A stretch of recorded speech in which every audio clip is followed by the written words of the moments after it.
Well, hello, I'm Justine. I am with the Paula Takacs Foundation. I'm currently the events and marketing manager, and we are kind of starting a new sarcoma community stories. And we wanted to invite you here today to share your journey. If you would just give us an introduction about yourself, tell us a little bit about you and your hobbies, your family, anything just about you that you think we should know. Thank you, Justine, for this amazing opportunity to really talk about everything that I've been going through the last couple of years, and just trying to find a community. Unfortunately, in these circumstances, but it is also it's important to have this to have community, to have someone or people that you can that can relate to you and your experiences. So, my name is Bilasan, and I am 33 years old, and um, I was born and raised in the United States and have lived a regular, well, almost regular life, if you will, and the eldest of my siblings. And I grew up with such an amazing family dynamic, and just enjoyed being with my siblings and my mom and dad. And I was inspired by my mom and my dad to pursue a career in medicine. My dad is a pediatric gastroenterologist, and my mom is a nurse. So I just loved seeing their experiences with taking care of people. So I decided that I wanted to do the same thing. And so I did my medical school in Jordan. So I was able to really see medicine in a place that uh, some people would think that doesn't have all the resources that we are fortunate to have in the United States. So I was able to really connect with people in that way. And I also worked in the King Hussein Cancer Center in Jordan as well. And I took care of kids who were diagnosed with all cancers, leukemias, sarcomas.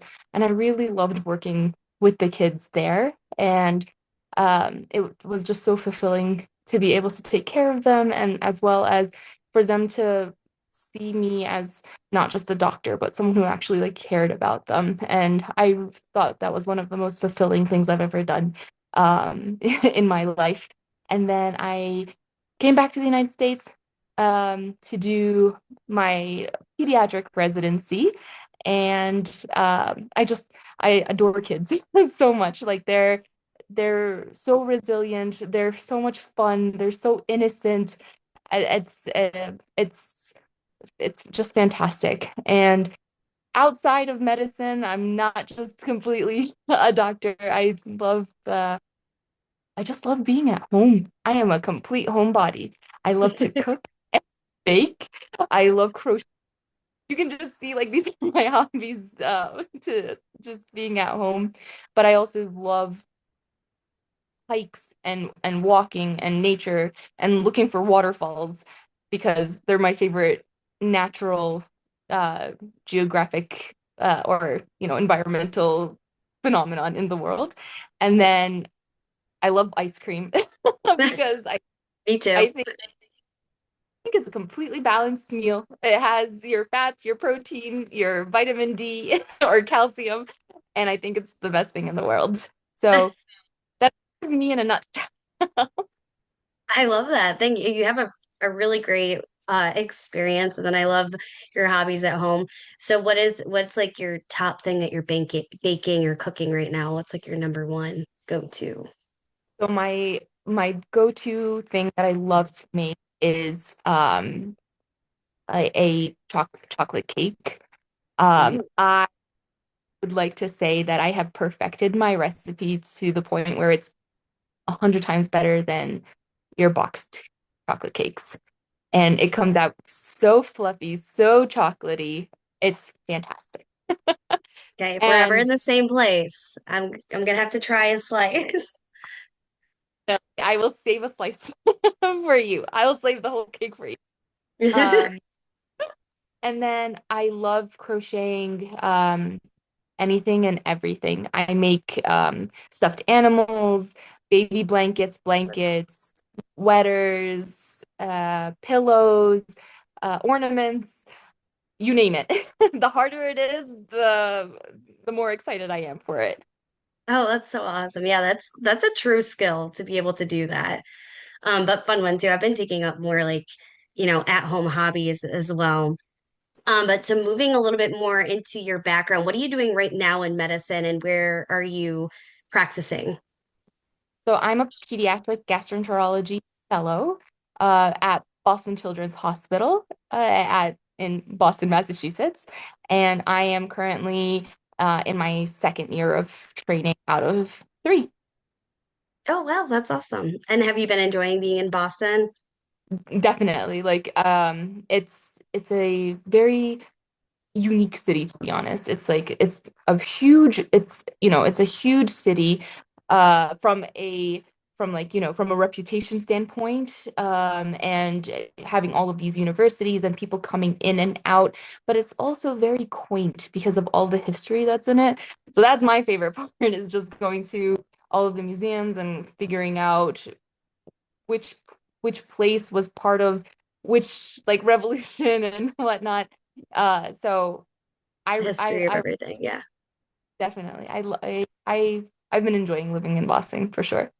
Oh, that's so great. Yeah, I haven't taken a lot of time to visit up there. I've been there before, like short trips here and there, but definitely on the bucket list to get up there at some point.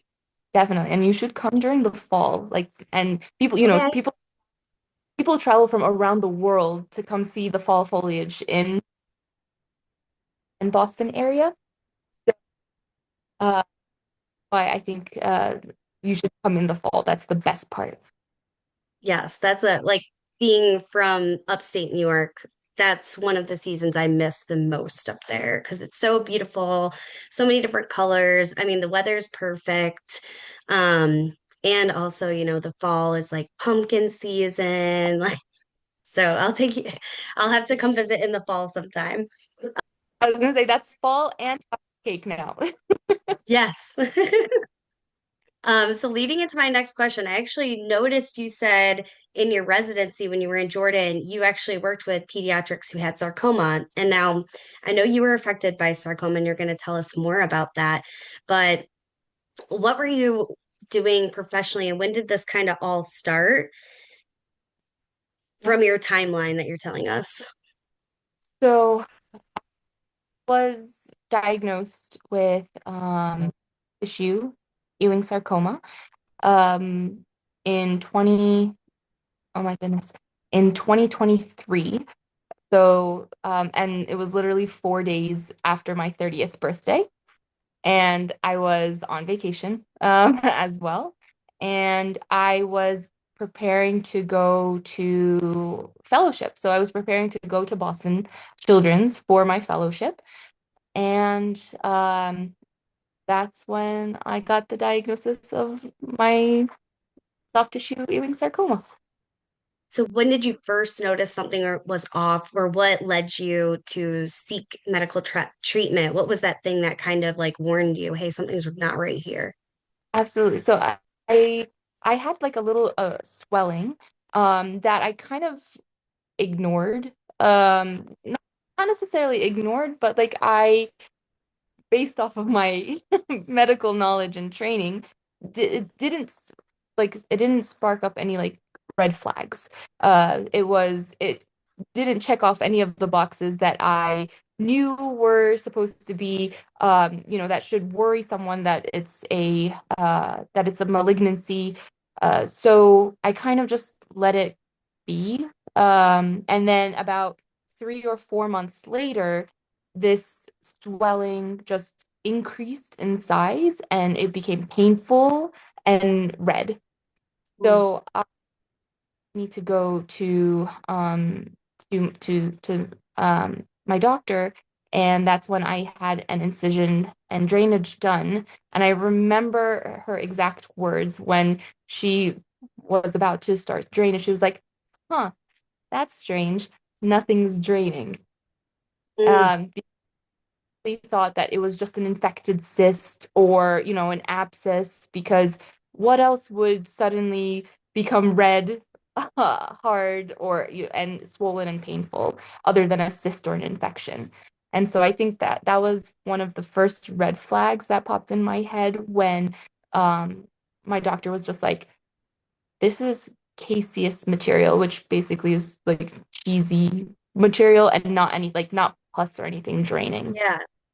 And the fact that she had to bring in one of her colleagues, so another doctor came in, and I was like, second red flag. And then they started whispering to each other, and I was like, third red flag. Yes. Had this sense or this feeling like of like this foreboding kind of like sense that things weren't normal or something was wrong. But I was going for vacation in 4 days. I was like, oh, this is not going to be anything. It's fine. Yeah. Um, I may have missed it, but where was the spot on your body? so it was in the groin area. Oh, okay. So yeah, that's such an odd spot. And obviously you must have known like something was wrong if it just all of a sudden like flared up. Absolutely. So, in the moment when you were figuring that out and with the doctors, did they know then that maybe it was something cancerous, or what was the next steps after that? Did they send you to get a biopsy or So they sent the tissue and material to biopsy that day. And oh I wow. thought that was very strange, but because typically for incision and drainage, you don't do anything with it. Hmm. Um, but the fact that they sent it to biopsy was like the fourth red flag for everything. Um, and I think that I was extremely lucky that I had this done in a doctor's office and not in like an emergency department, because I feel like, in the ER, this would have just been, you know, missed, because you would go in for an IND, an incision and drainage only. But the fact that I did it in an office, like a doctor's office, uh, maybe I think really, I think saved me, to be honest, because if she wasn't so vigilant, and to see that something was wrong and send it off to biopsy, I feel like my diagnosis would have been delayed for sure. Oh yeah. You hear so many stories of that where, they're going to even different doctors or maybe specialists that are missing the diagnosis, and it takes years for some of these people to even figure out. So that's great that you did end up in that office where they were like, hey, we want to send this off right now and figure it out. So with your medical background in that moment, how did that impact your reaction and then kind of moving forward from there? So um, I, I remember very specifically. I feel like you never forget the day you're diagnosed, like, ever. And I remember specific that day I got a my chart message, and my doctor was just like, "Hey, Bela-san, we need to talk about your results." And I just knew it. I just knew in that moment that it was going to be bad news.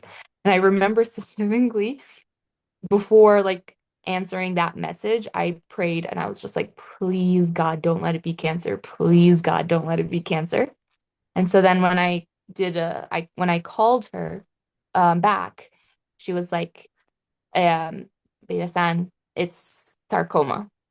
And we're not sure which one it is, but most likely it's Ewing sarcoma. And I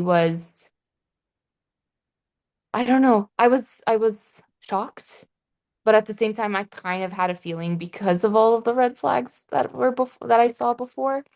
And I don't know, I think I was just kind of like stunned. Yeah. I didn't have a reaction. at all.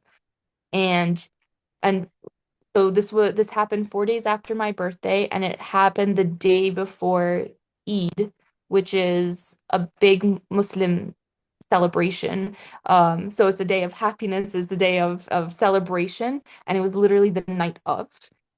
And I remember walking up to my dad, and I was like, "Dad, don't freak out.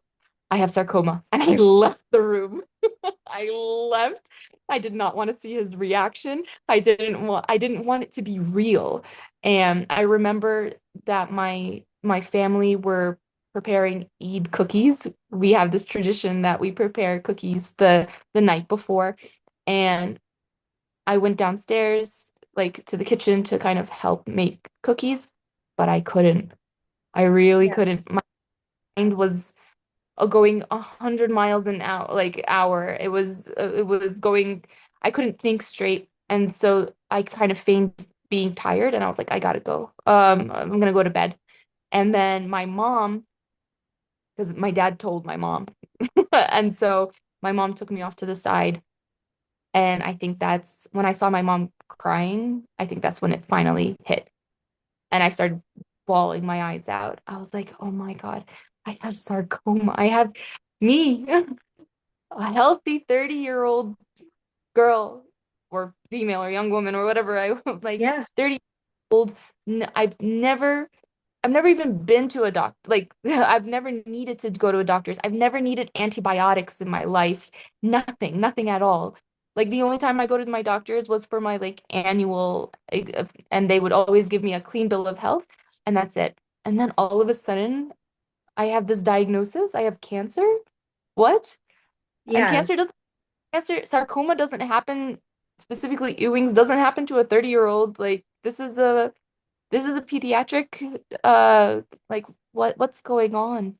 And so I remember messaging or one of my good friends who's a pediatric oncologist. And at this time I was at Cleveland Clinic finishing up like my residency. And so I messaged one of my pediatric oncologist, Dr. Thomas, and I was like, "Hey, what are the steps of, you know, getting someone for Ewing sarcoma?" And she texted me back and she was just like, "Is it for a kid in Jordan?" And I was like, "No, I'm the kid." Mm. And she was, and so I think that's when the whirlwind started. So Yeah.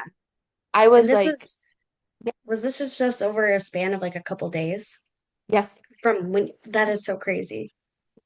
So I even remember I got on April 13th. April 19th is when all of this started. Oh my gosh. Yeah, that is so like such a tight timeline. I feel like a lot of the people that I talk with, it's like, they notice something's wrong and then they go see a doctor and then it's like months from then. And then so it's like this longer process. So I can't imagine like you go into the doctor day one and the next day you're finding out you have cancer. That is just wild. Yeah. It's it I think whirlwind or like a cyclone or tornado is Yeah. literally literally the definition of how I felt and how everything subsequently commenced afterwards. So what was the next steps in the treatments that you had to go through now knowing you have this diagnosis?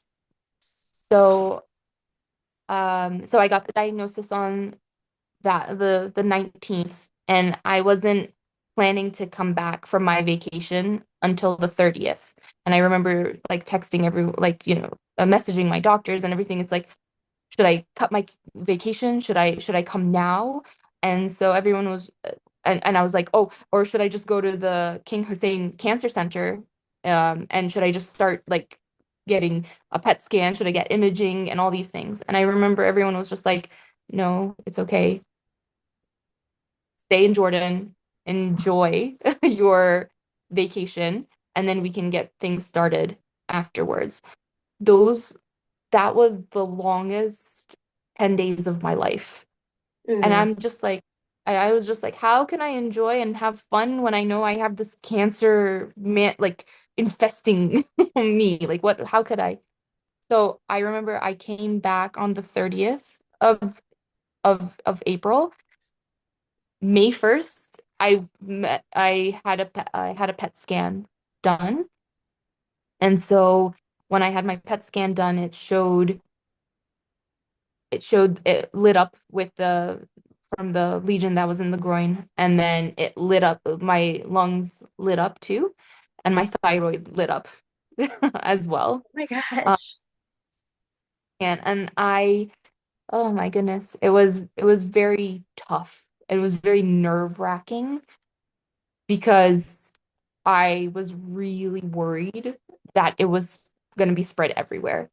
Because I remember I've had this lesion for 4 months, so I didn't Hmm. know how long or how long it's been there even before the 4 months and where else it was spread.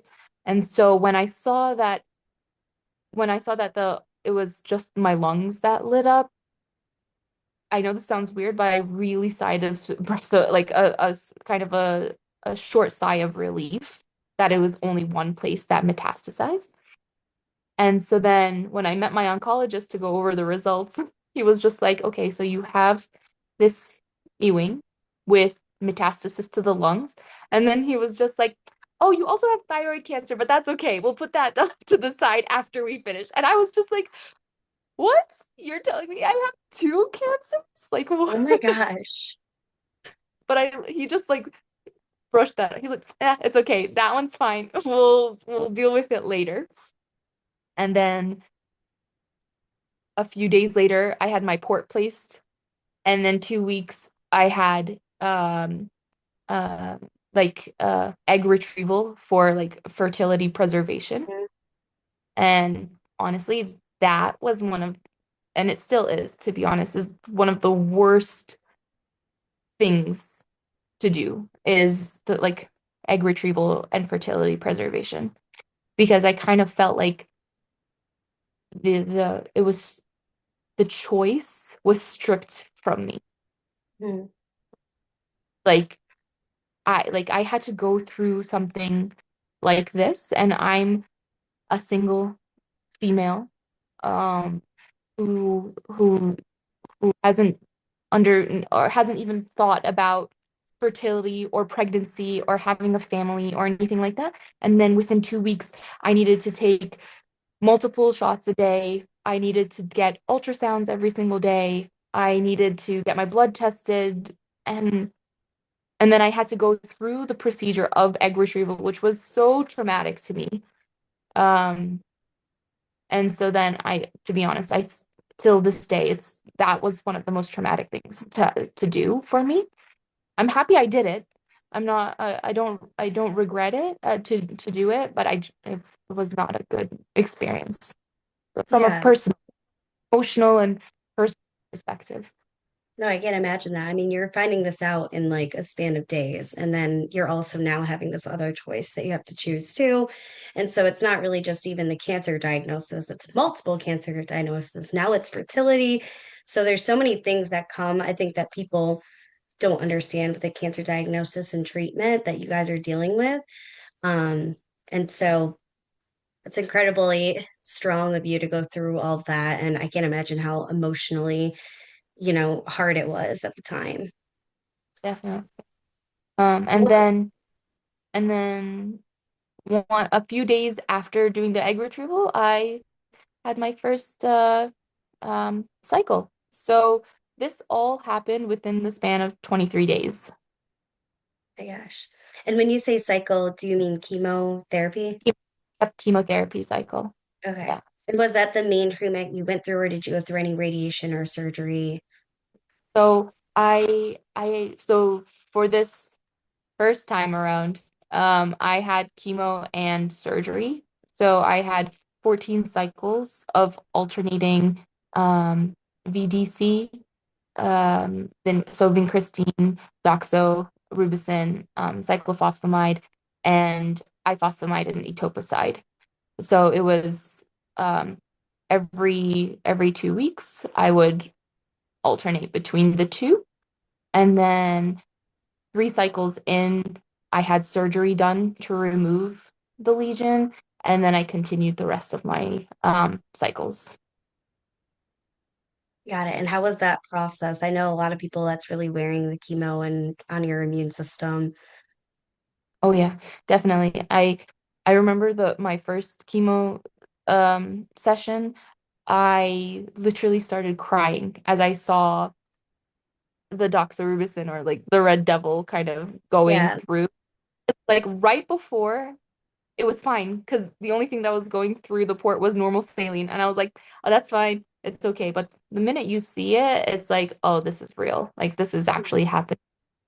And the nausea and the fatigue is so bad, so bad. And I feel like nothing, no matter how many um antiemetics and how many, like, anti-nausea medications they give you, it will never be enough. Like it can't. And I was on pretty, like, I was on Zofran, and I was on Aloxi, which, so, like, the longer acting Zofran and stuff, but nothing can make you can make it like 100% better. Um and so I remember I would cry every Sunday because I was be like, oh, I have to do this again. Because I would finally feel a little bit better on the weekend, and then it would be like, oh, Monday's here. So I think that was like the true definition of like the Sunday scaries, where Oh, I, like I dread Mondays. And so I did have like low counts with and fever twice. So I did have to be admitted twice for those to get antibiotics and testings. And the second one of those times was actually really scary for me because I had high heart rate and a low blood pressure. And I feel like being a doctor through this is both a blessing and a curse. mhm. Uh, because when I saw those numbers, I was just like, oh, I'm sepsis, and I'm gonna die. Like because I knew what those numbers meant. Um, but thankfully, I'm fine after those. So yeah, those, I think it was just like this constant fatigue, and through it. Yeah. And that was, I think you said 14 cycles, so 14 weeks you're going through that, right? So it was 9 months of it, My since gosh. And you're just feeling like that for nine, like, can't imagine. of just being fatigued. And then I because I can't sit still, I couldn't, in my weeks off, I would actually work and take care of kids, and go to the nursery, and go to deliveries to take care of our, the littlest of the littles. And it was very fulfilling to do that, but it was also very humbling, of how much I couldn't do when I was tired. Yeah. Yeah. You have to kind of lean on the rest of your network to help you with that. But how awesome of you to continue working through all of that. Like, that's it's already tough enough to do that. And then to put work and taking care of others on top of that, you are a true hero. Was there any big challenges or setbacks that you went through during or after this? Um, I think I got really lucky, with my treatments. My oncologist, he called me a trooper, since I just kind of continued to be on schedule with all of my chemo cycles, despite having some of these febrile neutropenia episodes, since they always literally happened right before the fall, like right before the next cycle. So I would have the fevers, the neutropenia, and then they would come up, and then the next day would be a chemo cycle, and my counts were fine. So it kind of thankfully worked out that way. So I didn't really have any delays in my in any of my treatments, which was reassuring. The recovery from surgery was a t was tough, to be honest, and I am I'm a very independent person, and so I think it was I'm very fortunate that my mom was able to be with me throughout this entire time.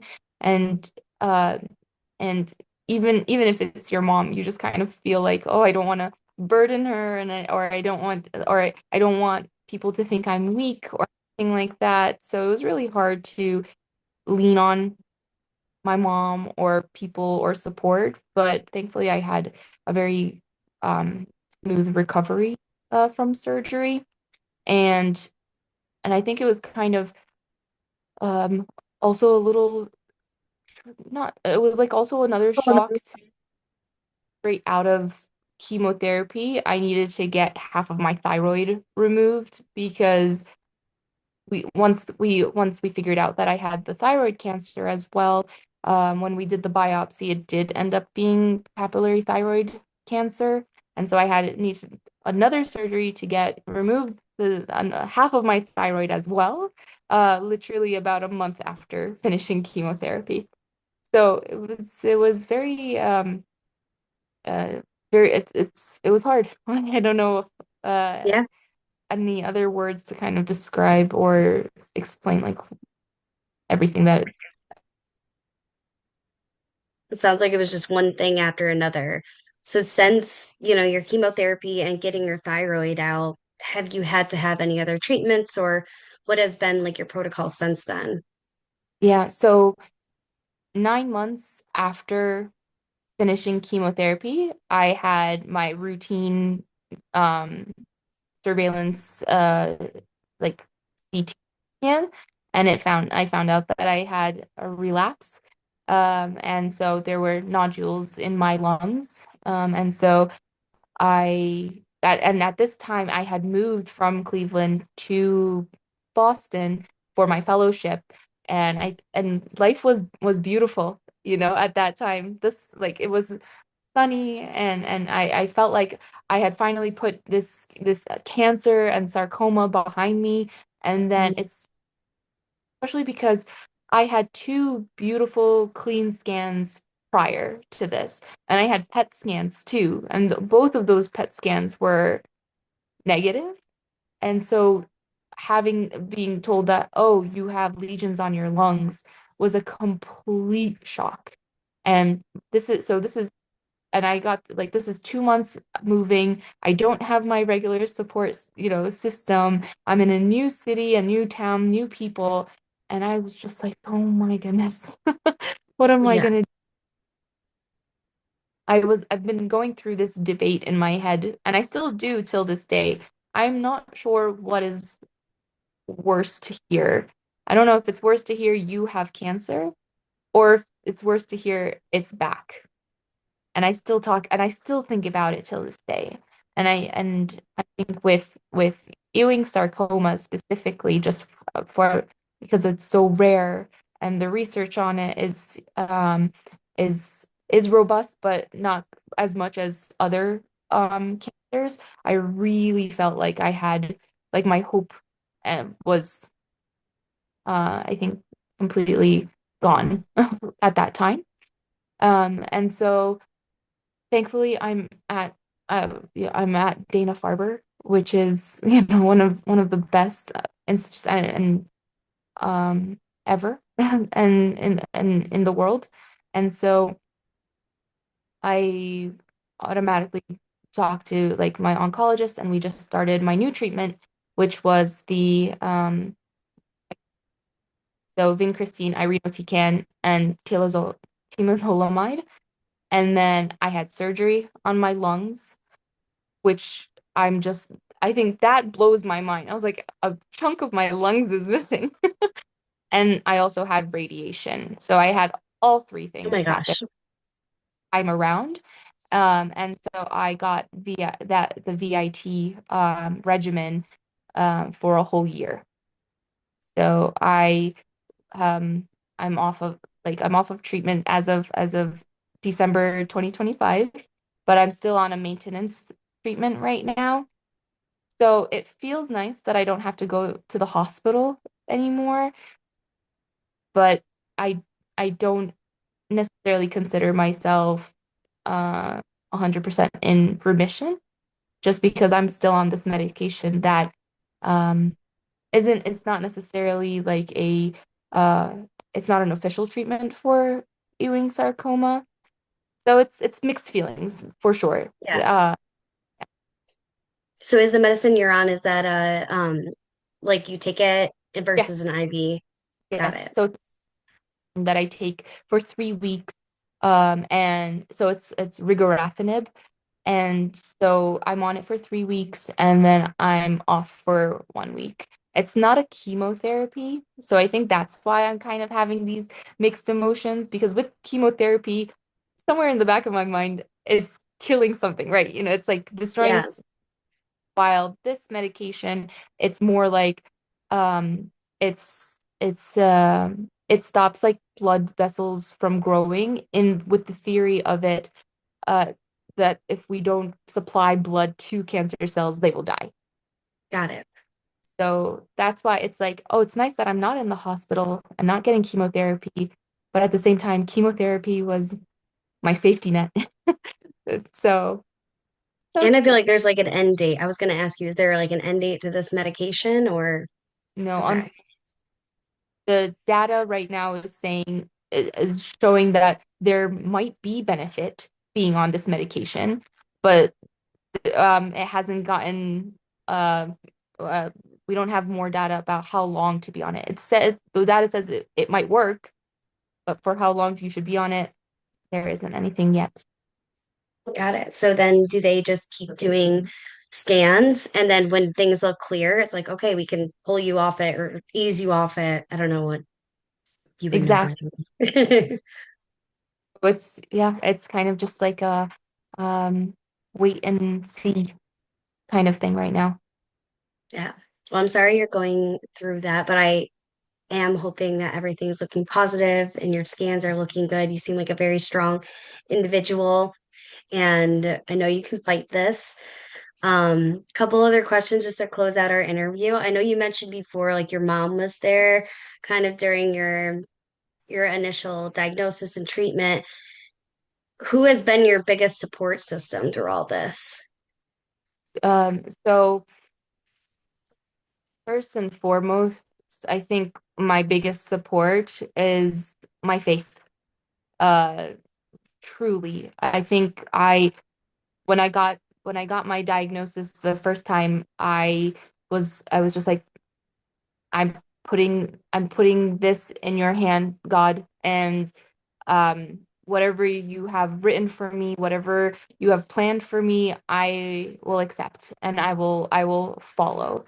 And I think my faith has really helped me through a lot of this. We there's there's so many verses and so many sayings that where God rewards those who are patient and that we need to trust in God. So I think really leaning into faith was what got me through all of this. And then having support of my mom. My mom is one of the strongest people I have ever met. Like I yes, like we were crying when I was first diagnosed, but the minute after we got over that, my mom was like, "Okay, boom, boom, boom. What do we do next? Let's get this done. Let's get what are the side effects?" I She's just an incredible woman. I love her. Like she's amazing. And then to have my dad just I'm very fortunate that my dad is also a doctor. So he was able to really help me through understanding, and even at the times where I wasn't really paying attention in appointments, my dad was there asking the questions for me. And then my siblings, my brother, he's also a doctor, and he would drive 6, 7 hours to be there for me the night of my surgeries. He drove um 7 hours to be there for my first chemo session. And then my sister lived with me too during this time, and she was my backbone, and she just to help me with cleaning the house, cooking for me. Ugh. And I also have a younger sister, and she traveled from Jordan to be with me for a few months just to, I'm so fortunate to have all of my family be there for me. And then my friends who just dropped everything. They prepared meal trains for me. They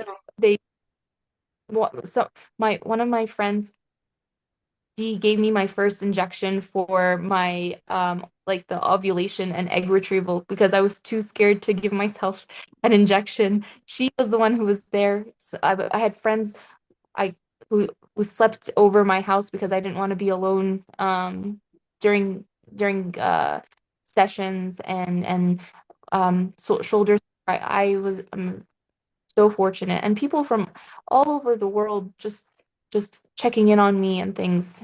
So um, I'm so fortunate for all of them. I Yeah, couldn't have done.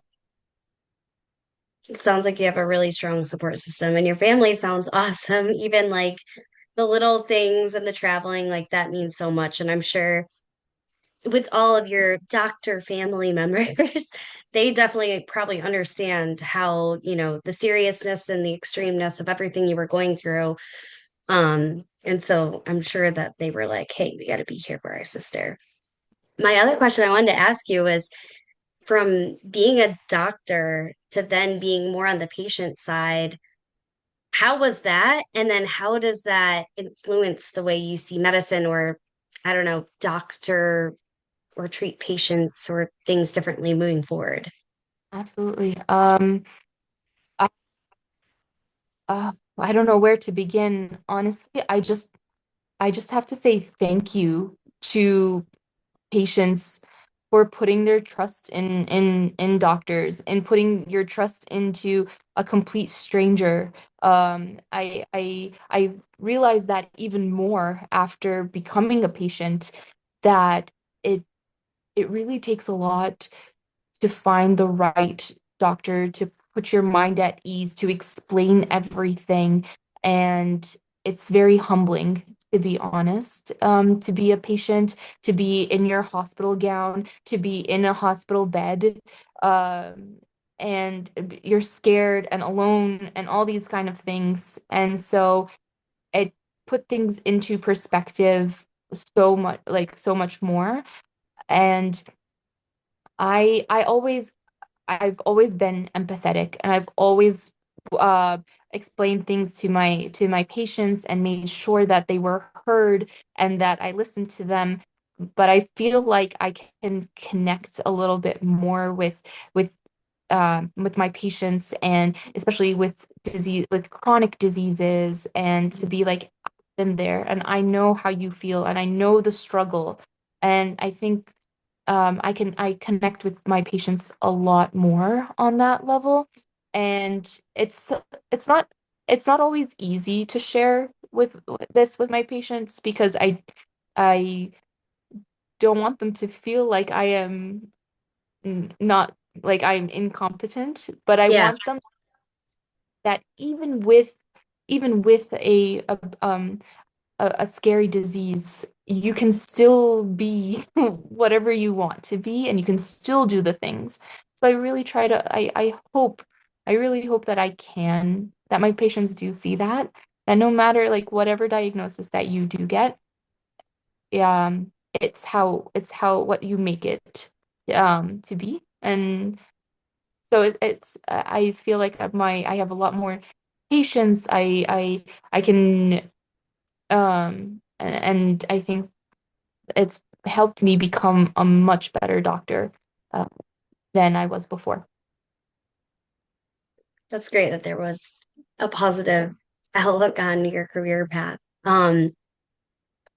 I think that's really powerful to be able to connect with the patients through like shared experiences. because for like me as a patient, if I was seeing you, it would just put my trust so much more in you, knowing like, oh, she's been through something like this and she's going to have my back versus, even doctors who have the knowledge, they just might not understand what you're actually feeling or what it's actually like. And so I think that's a really great strength to come out of all this so that you can connect with your patients a little bit more through that. And I'm sure they see that as, a way to look up to you and just something to connect you guys better. I hope so. And I can instill hope in someone or in anyone really. And I think um it's I feel like I have no it's this is my purpose now in life is just to give hope to guide people that in really times. Well, thank you so much for all you do. I do have one last question for you. I always ask people just if you were, talking to someone who was newly diagnosed with sarcoma, what would you tell them or what advice would you give them? So I think the first thing I would say is that um it it's okay to not be strong. It's okay. It's okay that to say, oh, this is hard, or I can't do it, or to have those down days. Um, because it's not easy. This is, it's not no one expects to have sarcoma or cancer. And it's okay to vent. It's okay to be angry. It's okay to be upset. And to have to feel all those feelings and to always have hope. As cliche as it sounds or cheesy as it sounds, have hope. The nice thing, I know that sounds weird, but like the reassuring or the nice thing about rare cancers is that because there's not that many, your chance is always 100%. Because that was my motto. It's your chance is always 100%. There's that because there's not many, you are your own statistic. So go in with that faith that you're going to be okay. You're going to come out of this okay. And to continue to live, keep living. Don't say, "Oh, I'll do X, Y, and Z after I'm done." No, no, no. Keep going. Go on that trip. Go visit whoever you want or whatever you want to do. Um, because the same way that cancer does not discriminate or does not discriminate between anyone or cancer doesn't wait for anybody, you shouldn't wait either. And so that would be my advice. And to always be kind, to always be compassionate, and to always feel for others because you really don't know what someone else is going through. So that would be my advice. Thank you so much for sharing. No, I love that positive. I feel like that's been like a similar response from everyone that I've interviewed is like have that positive outlook and that will really carry you and give you more hope. So you're saying of, you're your own statistic and you can be that 100%. That's a great outlook to have that can really carry you throughout your journey. So thank you so much for sharing your story with us today. If you guys are watching this on replay, I'm with the Paula Takacs Foundation, and we fund sarcoma cancer research. And we also have awesome survivorship programs, just like we were kind of talking about just then, that allows people to help to live their life through survivorship. So go to our website, check out our programs, donate if you're able to. And thank you again, Dr. Hammo. Am I saying that correctly? For being with us today and sharing your story.